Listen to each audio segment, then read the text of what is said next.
নতুন বাংলাদেশ গড়তে আবু সাইদদের দরকার। আজকে বাংলাদেশে পরিবর্তন যদি আসে, যুব সমাজ বেকার থাকবে না ইনশাআল্লাহ।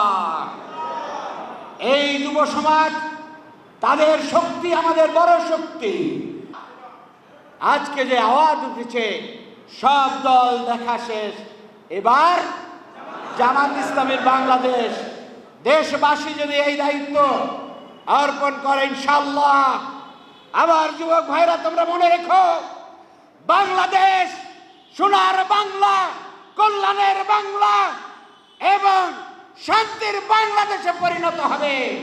প্রত্যেক যুবকের হাতে কাজ থাকবে, পরিবারে শান্তি থাকবে। প্রত্যেক যুবক তার পরিবার নিয়ে, তার শিশু সন্তানকে নিয়ে কোনো দুশ্চিন্তায় ভুগতে হবে না। কল্যাণের একটি বাংলাদেশে তাদের প্রত্যেকের খাদ্য, বস্ত্র, শিক্ষা, চিকিৎসা, বাসস্থান, নিরাপত্তার ব্যবস্থা থাকবে ইনশাআল্লাহ, ইনশাআল্লাহ, ইনশাআল্লাহ।